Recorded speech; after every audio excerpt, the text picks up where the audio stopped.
Welcome to The Big Rich Show. This podcast will focus on conversations with friends and acquaintances within the four-wheel drive industry. Many of the people that I will be interviewing, you may know the name, you may know some of the history, but let's get in depth with these people and find out what truly makes them a four-wheel drive enthusiast. So now's the time to sit back, grab a cold one, and enjoy our conversation. Whether you're crawling the Red Rocks of Moab or hauling your toys to the trail, Maxxis has the tires you can trust for performance and durability. 4 wheels or 2. Maxxis tires are the choice of champions because they know that whether for work or play, for fun or competition, Maxxis tires deliver. Choose Maxxis. Tread victoriously. Why should you read 4Low Magazine? Because 4Low Magazine is about your lifestyle, the four-wheel drive adventure lifestyle that we all enjoy.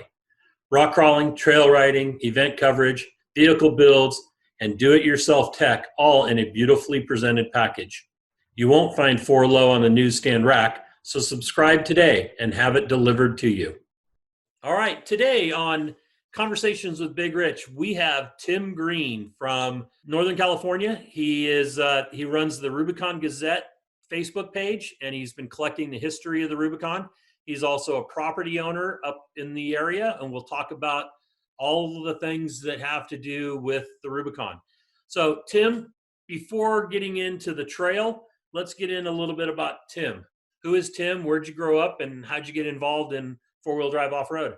All right, I'll keep this as short as possible, but Don't worry about, just say anything you want. All right. So, long story short, I was actually born here in Sacramento, California, in 1969. My mother was from England. My father was from the States.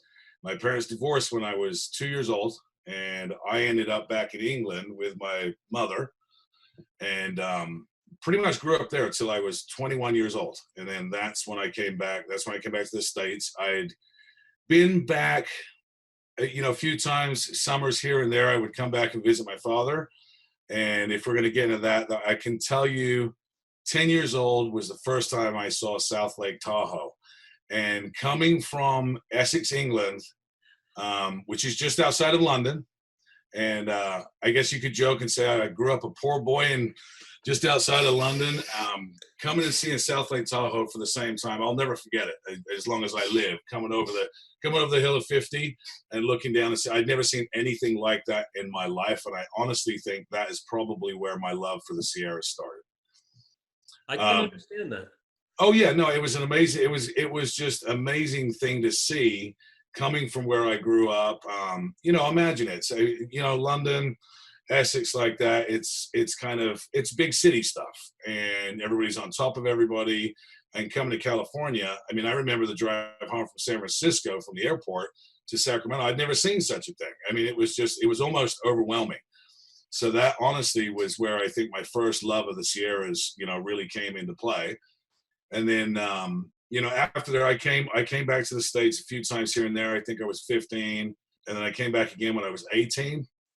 And things in England really, the economy there, I don't want to get off into a political thing here, but let's just say I truly believe America is the best country on the planet. And I know that from experience. And when I turned 21, I decided to make the decision to come back. And I actually came back and started working for my dad for a while, and then kind of go into my own thing. So that's how I ended up back in the States.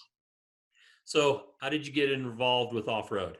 When I first came back to the States, the first thing when I first came back to live here, I was living with my grandmother at the time. And first thing I did was get in a pickup truck, and I just took off. I just had to go see all of this stuff that was around me. I'd never seen such big spaces. I met a couple of friends, had some fast friends. A couple of them were ex-Marines, and we went out and they took me hiking. And one of the first places I ever went hiking was Horsetail Falls on Highway 50. And I got up in there, and again, just fell absolutely in love with the Sierra Nevada. So it didn't all start with off-road. I saw a lot of the Western United States, hiking around and seeing things. And then we were out there hiking around up in Desolation, And ironically enough, I heard some motors and was talking to some friends of mine, and what's this all about? And I saw the Jeeps out there, and that was my first taste of the Rubicon. I didn't even know what I was looking at. So that's kind of, so fast forward in a little bit. Met my wife. We got married in 96, but we got together in 93. And Heidi had always wanted, and Kurt Schneider will like this, Heidi had always wanted a Jeep Wagoneer.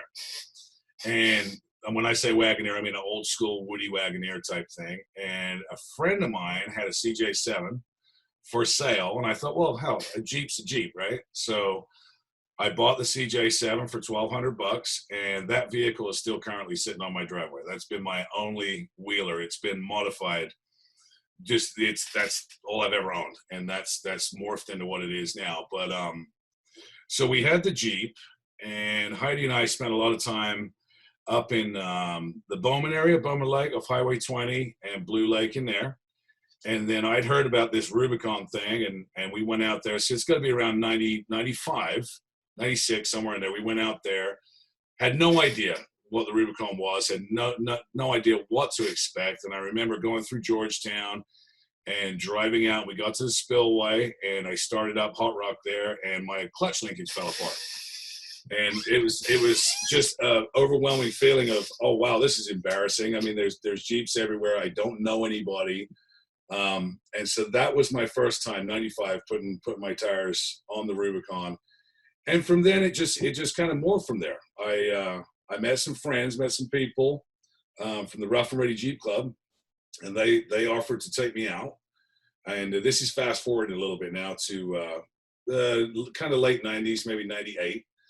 And they offered to take me out and give me a safe journey out on the Rubicon. And they did. And we got out to Spider, got stuck a few ways. And back then I can remember 31-inch tires, no lockers. And it took us all day. I mean, it took us literally all day to get to Spider. And I just, from that moment, absolutely just fell in love with the hobby. That was it. I was hooked. That's all it typically takes. My first trip was into Barrett with my future father-in-law at that point. And it was a quick trip in, just in, eat lunch, come back out. And that was in 82, end of 81, fall of 81, beginning of 82. And it was, like I said, we went in, had lunch, came back out. As we were starting in through the gate, there was a bunch of Toyotas behind us that were all airing down. And we drove in, came out for lunch, and we met them on the, I don't know what it's called, the Rock Fall or something like that. It's just a big bunch of boulders. Right. And there were Toyotas everywhere. And I mean parts everywhere. And there was like 4 or 5 of them broken down, and they were changing axles and transfer cases and God knows what else. And I probably had a little too much to drink because I wasn't driving. Right. And so I'd had quite a few beers. And I had remembered my father-in-law saying, the name of their club, Toys on the Rocks. So I looked at the one guy that was standing there and I said, "What's the name of your club again?" And he goes, "Toys on the Rocks." And I go, "You mean toys all over the rocks?" And they all stared at me, like, "Who the hell are you, dude?" My father-in-law the whole way was going, don't get into it. Don't get into it. But yeah, I fell in love with it after Barrett. We went into the Rubicon. Then shortly thereafter, I got something to wheel. Yeah. And then it just morphs from there. I mean, I think that was 98, somewhere in there. I had my first real taste of actually going really deep into the trail.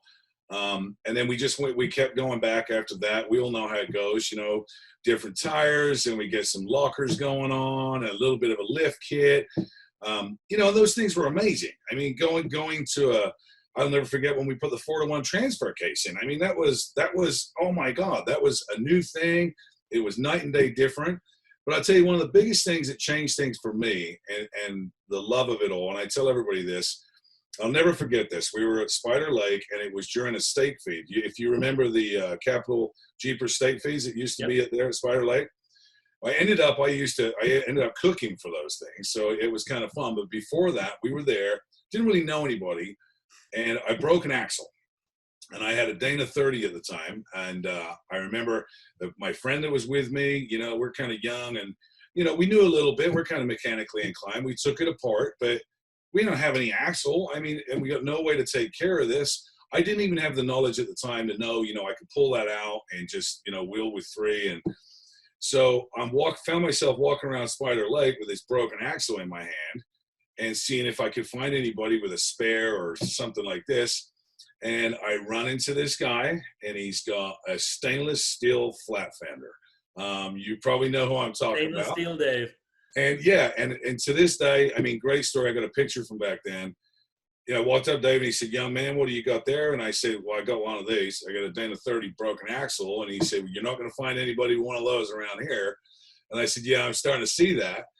And so Dave actually took the time to unpack his whole rig as they were getting ready to go down to Buck Island. He unpacked his whole rig, got his welder out, and he sat there for probably 2-3 hours, took a U-joint cap, put it in there, reshaped the ear, and then stainless steel welded, you know how he does his stuff, welded it all back together. And then he said to me, "Okay, young man," he said, "are you going to be able to put this back together?" And I said, "Oh, yeah, absolutely. I'll go back and I'll get this put back together." And he said, "Okay." And I don't know if he didn't trust me or what the deal was, but he ended up coming with us. And so he walks back over to camp. We're putting it back together. And he says to me and my friend, he says, "We haven't talked about payment yet." And my heart just sank. And I think I reached back and I had like $40 in my pocket. And I think my buddy had a 20 or something like that. And I said, "Well, I don't have a lot of money." And he said, "No." He said, "Your payment's going to be," he said, "You got any beer?" And I said, "Beer, I got a lot of beer." And he said, "Your payment is you're going to sit with me and drink 1 beer with me. And that's going to be your thank you for all of this." And I was like, "Oh my God, this is amazing." To this day, Dave and I are still friends. We talk probably at least once a month on the phone. Dave's been down the property. We've wheeled together over the years. And I think, honestly, Rich, it was at that moment when I saw what I love about the trail, all trails actually, four-wheeling in general, was the absolute camaraderie of the group. I mean, you couldn't wish, and this can't be overstated, you couldn't wish to meet a better group of people that help each other out. I mean, that generally 90% of the time that's the truth. And that really, really kind of hit with me. And every time we're out there, and then I wanted to be like that guy. I wanted to be Dave. I wanted to help people and do things. And I started getting the tools on the rig and getting the power inverter on the rig so I could be the guy to help out, because it just feels so good, right? To help everybody. So yeah. That's another aspect of the hobby sport, whatever you want to call it, I fell in love with. So you started wheeling the con in late 90s. And then were you involved with anything or clubs or anything like that when Spider and Little Sluice got all messed up and the county got involved and the water resource boards and all them? Were you? Well, I wasn't involved at the time. I mean, I was around. I was there for the cleanup. I think that was 2004 when we did the Spider cleanup in there. I was in and out, but my activity in that side of it hadn't really started yet. I was starting to become aware of some of the clubs and the agencies out there and different things. And I think where I really started to get involved was good old Pirate 4x4, the Rubicon forum on there. And I became really active because like I said, it wasn't just at that point, it wasn't just about the wheeling or any of that. It became about the trail. It became about looking after the place. And even though you're not, and this is a point I've always tried to make with people, even though you might not be involved with a club or Cal 4-Wheel or any of those things, and those are all great things to be involved with, I think the most important thing is you. If you want to do your part, you can do your part. With all those things. It sounds cliche, but it really is the truth. But I saw, being active on Pirate, I kind of saw, how important it was. And I started to see some of the main players out there at the time, and I could throw a lot of names out there, but I won't throw anybody out there. But come on, we all know, the Randys of the world and Scott Johnston and Jacqueline, some other folks and everything else. And, then once you're out there, then those people kind of reach out to you. They contact you. You seem really interested in this. You want to go out and help. And that's how that kind of thing all started. A lot of FOTR projects. And, like we were talking about earlier, Jacqueline was a great rallier of the troops, getting everybody together. And that's kind of where that all started. And then my family started getting involved. My kids were younger at the time, so they were out there on the trail. And that was always good to see, was a lot of kids were out there doing things. So that's where my involvement with that kind of started. So then you mentioned FORT, Friends of the Rubicon, FOTR, of the Rubicon. Yes. I always get everything mixed up. I was involved with that early with the Trail Patrol, but it was before Friends of the Rubicon got involved with Trail Patrol. Right. And, just doing education, trying to teach people, trail etiquette and, make sure they packed up after themselves and, just the basics, it was amazing how you'd go into somebody's camp from the weekend before, because I like to wheel Monday through Friday. And, when the trail, there was nobody on the trail, and I would be picking up trash. Right. Everything from lawn chairs to barbecues to amazing what was left up there. So I spent the time and just rallied some guys, and we started trying to get everybody in mind to clean the place up. I worked with some of the rebuild projects, the restoration areas. Mm-hmm. Yep. We did cleanups with like the pirate cleanups and stuff from way back in the day. And it was really good. Met a lot of people, did a lot of hard work, but it was very satisfying. I'm sure that you were involved in a lot of those projects as well with Friends of the Rubicon. Yeah, we were. There's a lot of them come to mind. There's so many that it's kind of hard to track them all down, but we did a lot of work on the Wentworth side on Post Pile, some big water bars that were built over there. Did a lot of work on Big Sluice, those kind of things. And then the educational efforts too that were out there. If you remember back, one of the things I like to talk about, the whole Spider Lake thing. There's no getting away from that. And I think we were all, whether you'd like to, whether people want to admit it or not, if you were around wheeling at the time, we were all complicit in that whole thing. Oh, absolutely. And I'll be the first to admit I was part of the problem. And I think it was an awakening moment for everybody. I really do. I think, however you want to look at it, I think it was okay. I remember sitting at Spider and going, this is after a weekend of partying like we all did. And I remember looking around thinking to myself, we're doomed here. We're kind of doomed. This is a matter of time. And it was just a matter of time. And we were all part of that. And I think, looking back, always trying to find a positive in things. If you look at that situation, we didn't lose the trail. We lost we lost a nice section of trail that we all loved, an area we could hang out. But ultimately, the awakening there, we still have the trail. And I think the education that came out of that, I think it was crucial. I think it was, that's just my opinion, I think it was a pivotal time.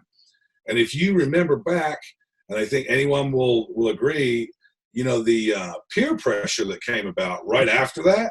It was kind of funny to watch on the trail because, the pirates were involved, zombies were, everybody was involved in all of that. And it was like, no, you can't do that. No, you can't do that. Pick this up, pick that up.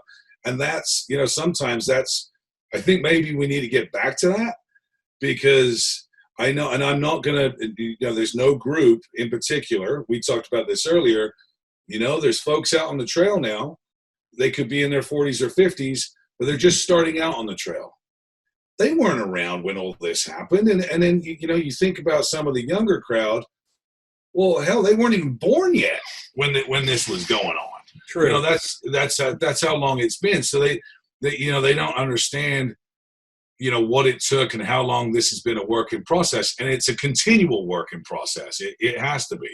And none of us are perfect. It's just about doing your part and getting out there. I agree completely. Not being in that area, living there anymore, and not being on Pirate, I haven't followed anything really with the trail, but is Friends of the Rubicon still doing work projects, or is it all through the Rubicon Trail Foundation or their clubs? What kind of events or things going on up there to help with the trail? Well, the county came in, and the county's taken a much bigger role in the trail. The county came in, and and I'll say they've done a fantastic job. They really have with they put an adopt a trail program together. So there's sections of trail out there that are adopted by certain groups or clubs. They'll take a section.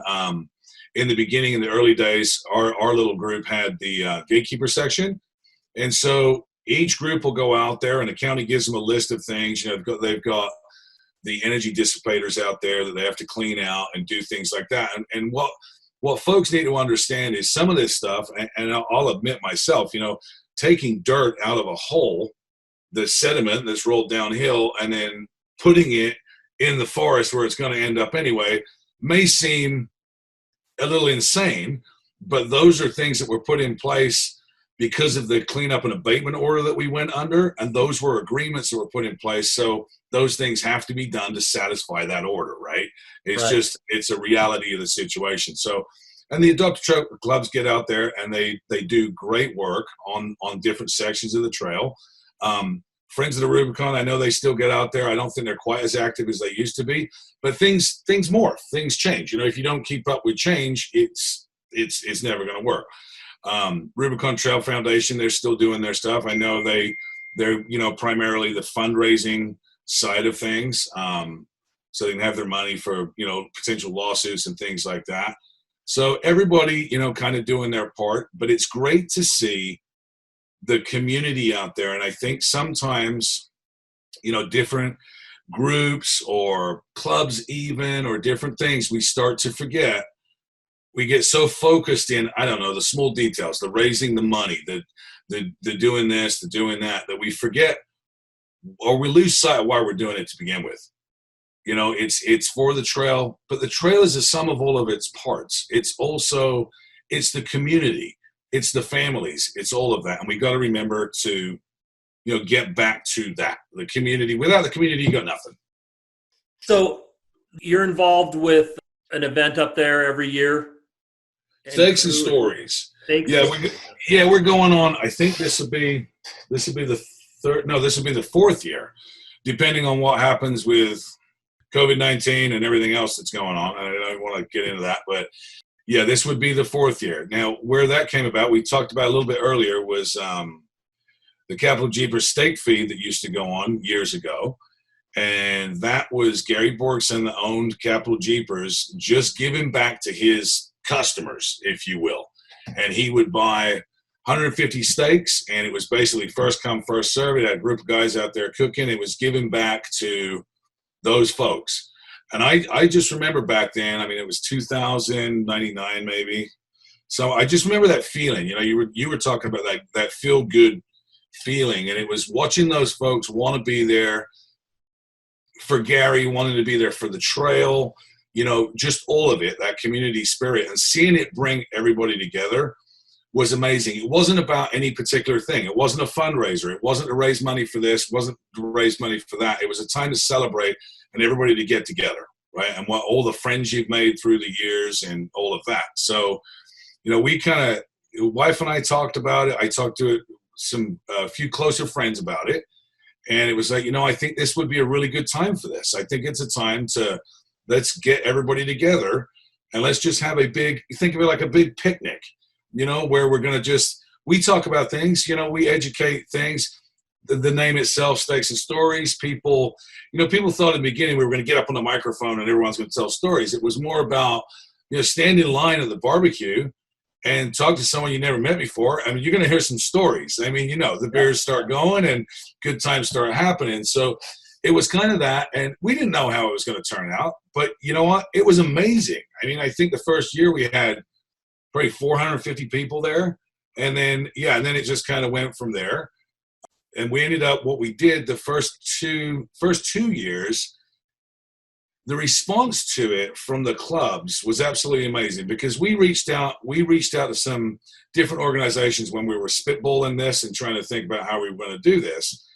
And, it had that feeling that it wanted to be turned into something that it shouldn't be, a promotional thing or this, that, and the other. So we kept it inside. So we reached out to some clubs that we were familiar with, we're friends with, and everything else. And honestly, Rich, it was absolutely amazing. Within 2 days of reaching out to these folks, and there's some guys that have been around for a long time.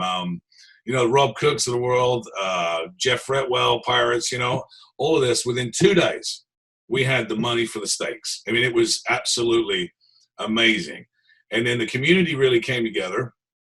We put in our part and everything else, our immediate family, and we ended up with more money than we needed. And so we talked to everybody. We're honest with everybody. What do you want to do with this? So at the time, Wheelers for the Wounded, I'm sure you heard of those guys. Oh, yeah. They were really active at the time. And so I reached out to Eric Chenault and Kevin Carey and said, this is what we want to do, guys. We've got this money over for this, and everyone's in agreement. And while this isn't a fundraiser, you know what? Let's make use of this. We want to give it back to you. And so that's what we did. And the first year was pretty awesome. We were able to hand them a check. I forget how much it was, but it was a couple of $3,000. So it was a nice chunk of stuff. So that's primarily what that was about.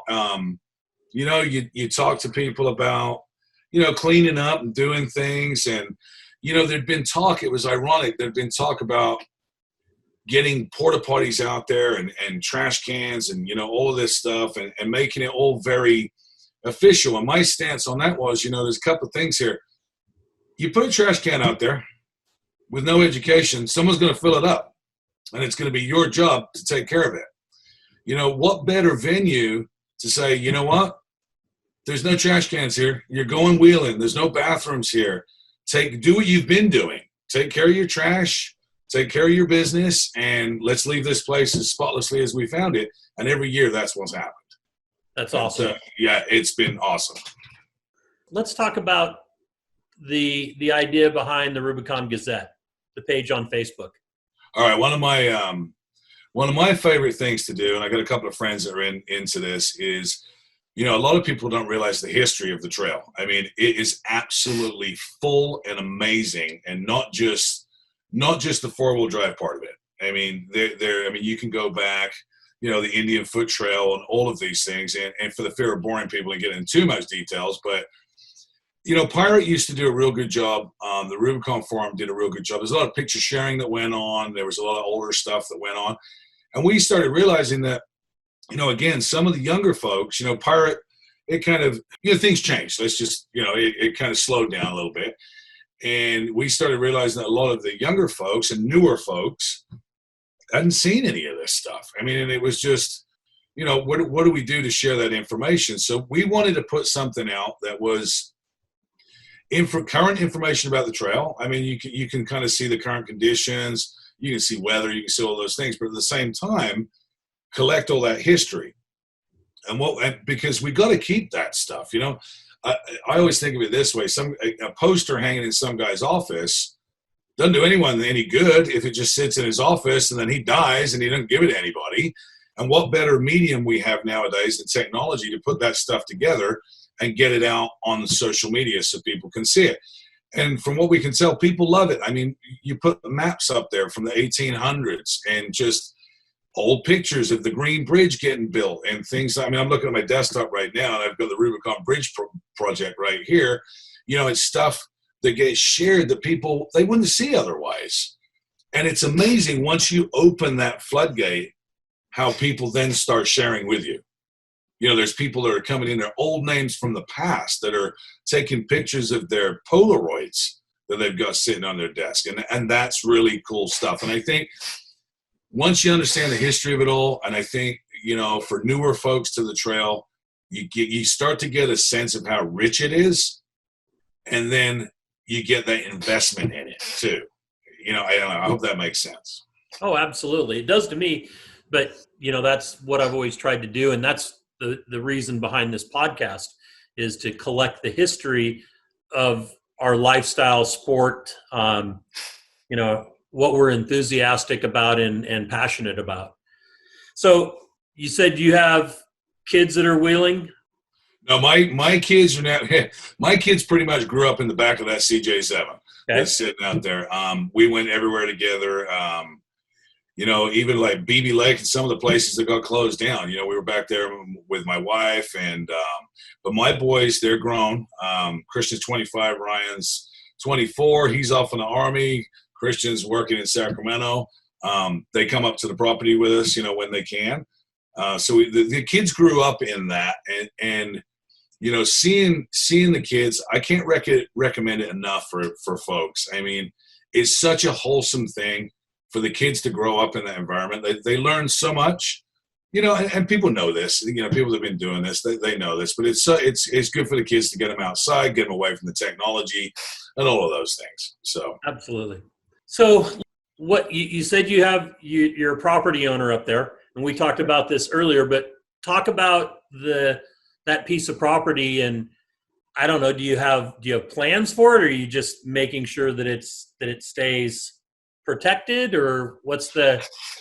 So you touched on, actually, you just hit the primary reason that we did this to begin with. So the history on the property, a lot of people know I have the property up there, but the property's located in the Gurley Creek area, just down from Loon Lake. A lot of folks have been there, but I found out about that piece of property in 2006. And I'd known about it before then because it used to be one of the trails in there. But as far as it being up for sale, I found out about it in 2006. And a friend of mine, since passed away, another wheeler, we had talked about it. And we'd given some serious thought to purchasing that piece of land. And at the time, it was just too much money. There's no way to get around it. I mean, it was expensive.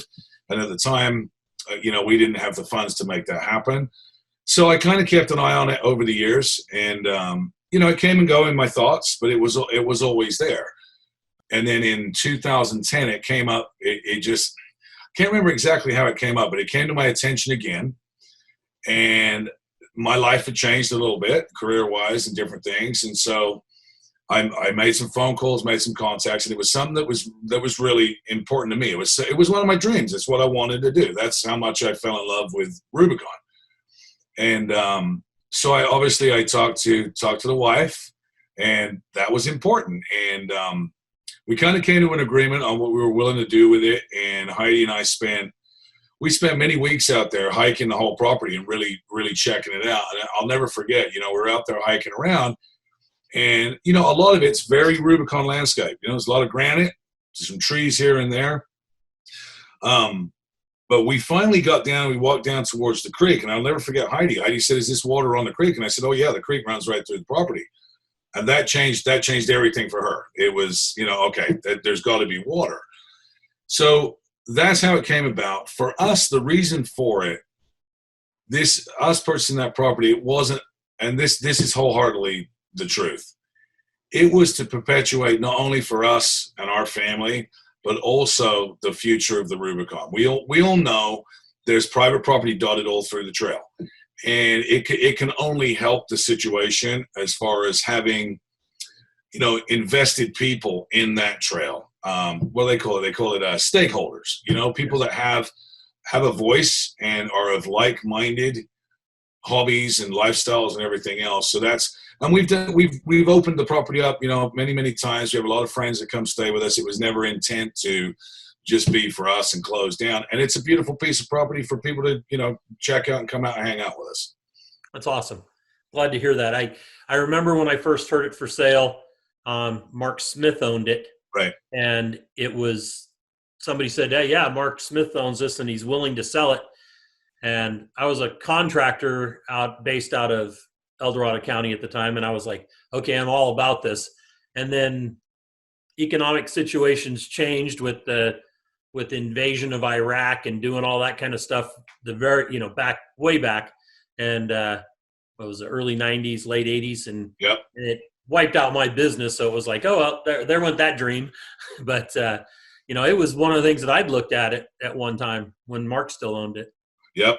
There was quite a few people that did. I know, I've got personal friends that had looked at it also. And it's just one of those things, I guess it's, I try to tell some, I tell my own children this too, but, I see too many people, if honestly, again, sounds cliche. If you have a dream and you want it enough, go after it, put yourself in that position. I get asked a lot, how did you get that? Well, what's the simple answer? I looked at it. I wanted it. and I did what I could to make it happen.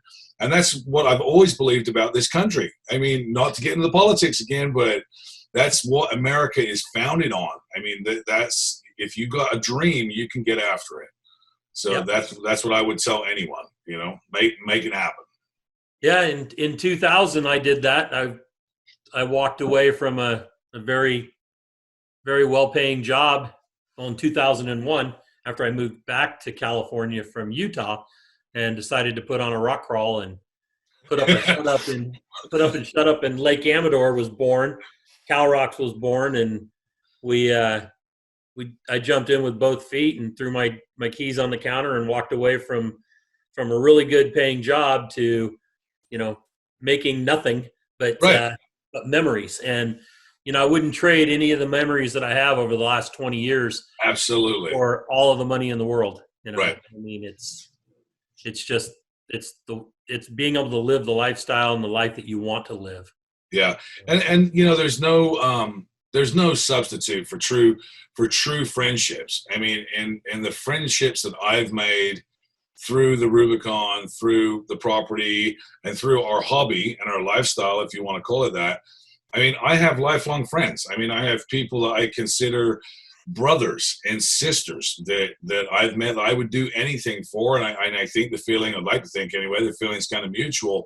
And I don't know, I mean, I'm sure you get that in other things, but it's always seemed to me that this is just so very special. I think sometimes we take it for granted, and it really is. I mean, it just is. Yeah, the whole thing now is to portray that to the new people coming into as enthusiasts. Right. Being able to buy a vehicle and throwing, $50,000 into it to make it super capable, and then going out on the rocks the first time and never really, not going out there with open differentials and no power steering and on 31s.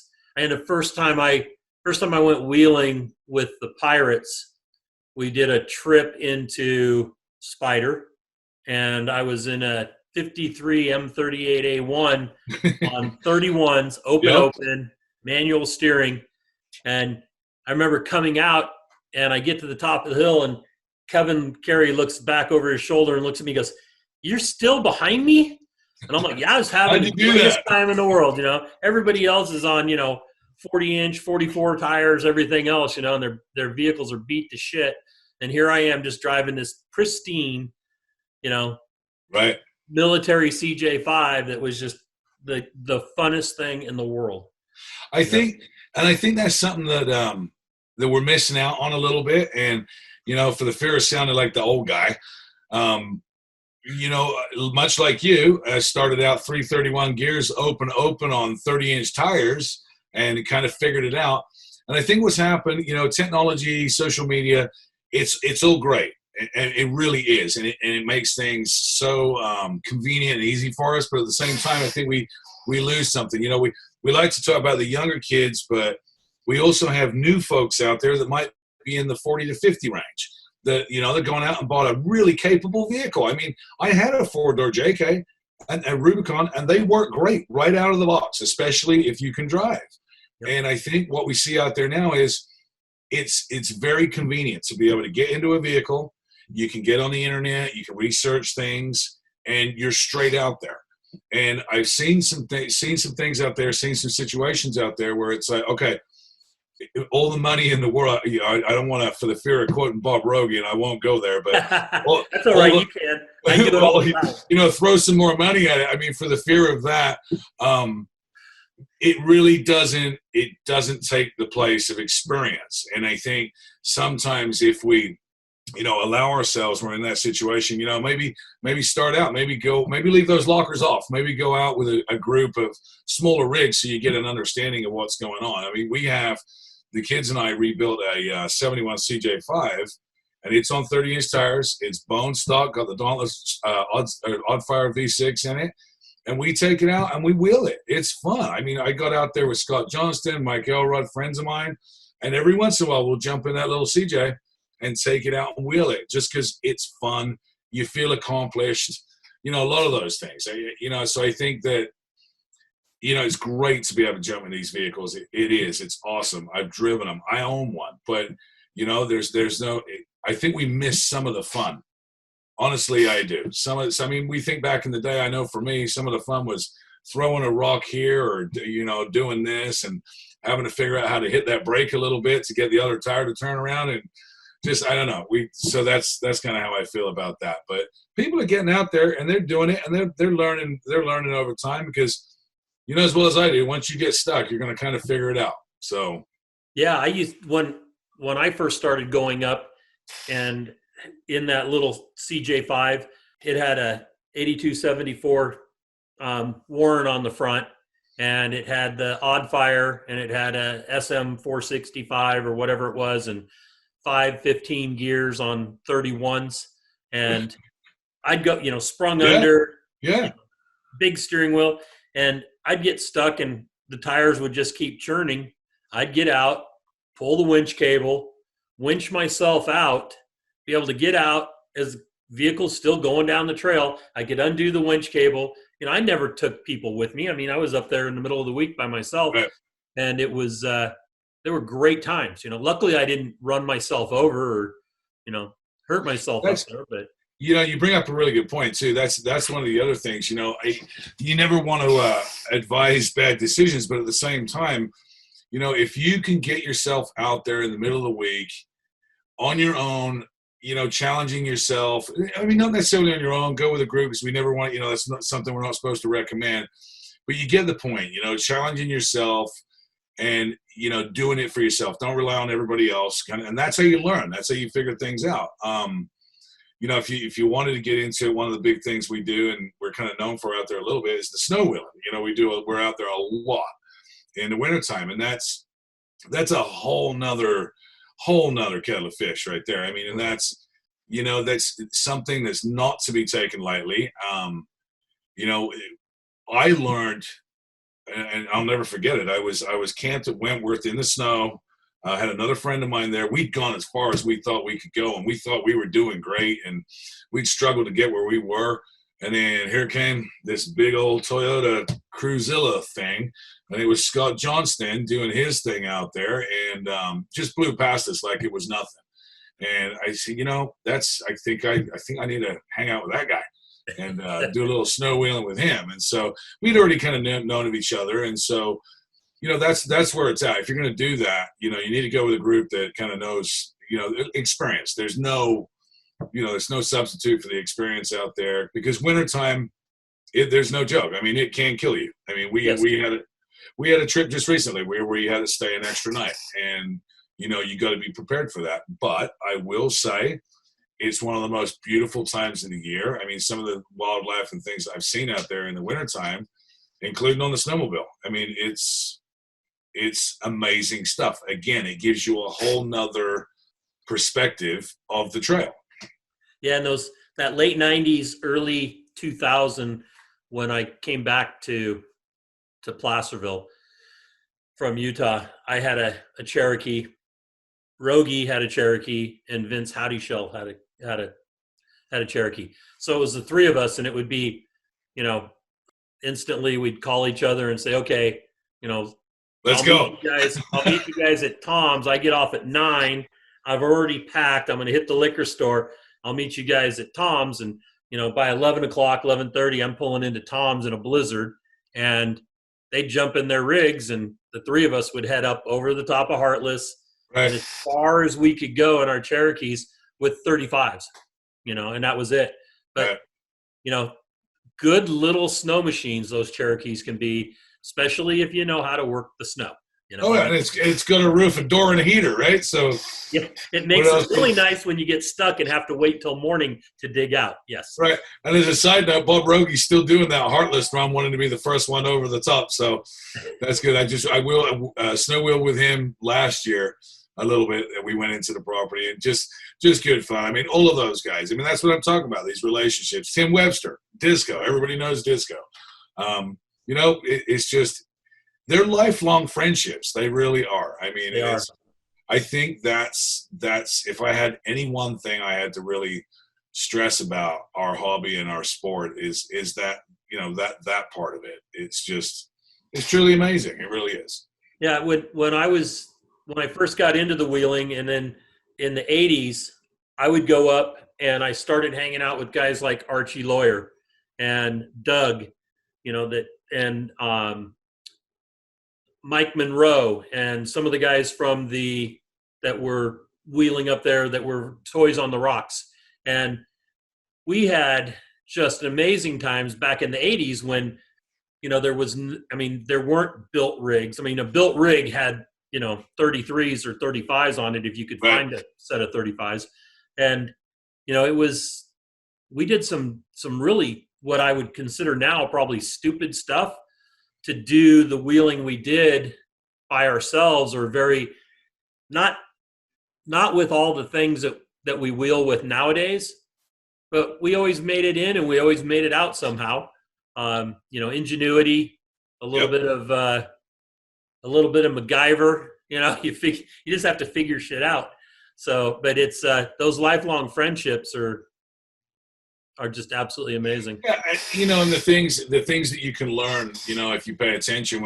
In my early years, I had a friend that his dad, Daryl Von Rotes and Roger Rogers, and he's kind of a common name out there. They're old school Jeepers from back in the day, and they used to tell me stories, and I could sit and listen to their stories for hours. I went wheeling with Roger once because they were starting to get older. But I could just sit around for hours and listen to their stories. And I remember Daryl telling me one time his bearing went on the center pin on the transfer case, and he ended up having to pull the pin, and he took his son's belt and cut it up and made it's not made up stuff. These are true stories, and it's awesome. It's just awesome to watch that stuff. It just always has been. My father-in-law at the time, Dan Hartwig, and his group, they used to go in and hunt up by Guides Peak, and which is now that area that's closed off, comes in the backside up there. I guess they take the poop truck up through there or whatever now. 14 and 05, yeah. And so before those were even roads in there, they were going up with those, like that stuff they use for runways. The CBs would use for runways. They'd come up with plates of that and put them in front of the vehicles, drive across, because they were going through like the meadows around McKinstry and stuff. And that was the way to get there. They weren't up on the ridges. They were down in the meadows. And the stories that he has from hunting back there with horses first in the 50s and then late 50s, wheeling up there, going in that way, not going up through Wentworth, because they hunted over there by McKinstry. And that's just it. Getting back to the history of it all, and I highly recommend people that, not just Rubicon. If you get out in the outer area of Rubicon, if you will, there is still places you can go out there and you can still drive around. You can go to McKinstry Lake. You can go up the backside of McKinstry, over the top, and then you can hike down to Bugle Lake, which is right there. Yep. There's some, you go to Jarrett Peak, McKinstry Peak. There's some beautiful areas around there. Back to the history there, I know from hiking that area, I oftentimes we'd find barbed wire and just random fences in the middle of nowhere. And I would go on to, there's a gentleman out there, highly recommended. He's on the Rubicon Gazette, Michael Bratland. He's the guy that runs GurleyCreek.com. Okay. And there's a ton of history on there. A lot of information I get from there and everything else. But I'm pretty good friends with Michael now, so I call him when I have questions. And, I found barbed wire and the fences, and he was explaining to me that whole area, they used to have cattle up there. And they used to run cattle out there. And the fences I was finding, I think they call them draft fences, where they just have a fence in the middle of nowhere, and the cattle, it kind of steers them in directions. And there's so much history out there. We found railroad spikes out there. What is a railroad spike doing out here? And it's from when the old logging camps used to come up, and they used to use the narrow gauge tracks to get little houses up there and things like that. So it is getting out there, and especially in the Wentworth Post Pile area in there. In Post Pile out in the granite, I haven't seen them myself, but I've seen pictures of them, and I want to go find them. I think Jim Ingram knows where they are. And there is actually grooves cut in the granite where they were taking the wagons up there. Yep. And that would be something to see. So I've seen those, but it was way back when. It was in the 90s when I saw them. Right. So there's just so much history out there to see. I mean, and that's really, sometimes you got to stop. People often ask, I'm sure you've been asked this question, how long does it take to run the Rubicon Trail? I don't know. My answer is how much time you got. I mean, with all the rigs we've got nowadays and everything else, I could probably run the thing in 3 hours, but that's not the point. Get out there and you can spend days out there. You spend a week out there. That's the way to do it. Yeah. Yeah. My biggest thing was always going out and camping there at Loon Lake in one of the campgrounds, and then just heading out every day and coming back at night and just going over. And, that's when it was more dispersed. You didn't, there were trails all over, not just here's the trail. And, we'd explore, and it was really fun to do that. Get out, park somewhere and then just get out. You didn't have to worry about anybody coming along and stealing your ice chest or, your rims or tires or whatever. Right. But, I want to say, is there anything that we haven't covered that you want to talk about on the Rubicon or about the Rubicon, or people should know about the Rubicon? I think, just look after the place. I mean, that's the biggest thing I can say. I mean, it's education. Like I said, I think we went through a spurt of education in the early 2000s. And I think, we got complacent on it. I think we all need to keep that in mind. No one's perfect. We all have fun. We all do our thing. But simple things, picking up your trash and everything like that. If people want to reach out, and there's so much information on the internet now, you can see stuff to do. Go to the county's website. You can get updates there. And just look after the place. That's all. And this isn't complicated. It's not rocket science. True. All right, Tim, one of the things I'd like to talk about is communications on the trail. So many of us, like myself, who's a race promoter, we have and been to Baja and everything, we're using the business class radios for communication. And the next step above that is going to ham. And I've not done it yet. For the magazine, we're going to be doing an article, but I'd like to ask you about, what you guys have done up there and how it all works. Absolutely. And I won't go too full blown nerd on this stuff, but start out basically by saying, I can't stress enough how important a ham radio is to have out there, or let's just say communications, because on Rubicon, as most people know, there is no cell phone communication. Not at this point. There may be someday, but there isn't right now. There is satellite reach. You can buy those devices that have the GPS on them. I can tell you from experience, they're spotty. Ironically enough, that some of them are called spot, and they're spotty at best. I don't know if it's the satellite location or what it is, but they're not fantastic. Ham radio in that area is the infrastructure that's been put in. Ham radio is only as good as somebody listening on the other end, but also it has to have repeater systems for it to work. Ham radio, think of it, simplex is only going to go so far. Think of an old CB. So in ham radio, we have repeaters that bounce the signal around and get it out and everything else. And on the Rubicon, it's got a very extensive repeater system that's been put in. The volunteers, the property owners up at Spider Lake did a fantastic job years ago. I think a lot of it stemmed from Merlin needing communications back then when he was still with the Sheriff's Department. And so that infrastructure at Spider Lake is crucial. We put in recently some stuff on our property because we've got into, I'm not going to go into great detail, but packet radio, which is basically data over the ham radio, which allows for, I can text message, I can send an email briefly, short messages through the ham radio, which is so convenient to be able to do that. And it can be crucial. The reason I got in the ham radio to begin with was because of a snake situation down at Buck Island. I talked to a friend of mine at the time, had a serious conversation, and asked that question: is a snake bite at Buck Island a legitimate call for a helicopter? And the answer is yes, 100%. With snakes, you never know. You never know. You could be like a bee sting, or you could lose your arm, or you could die. You just never can tell.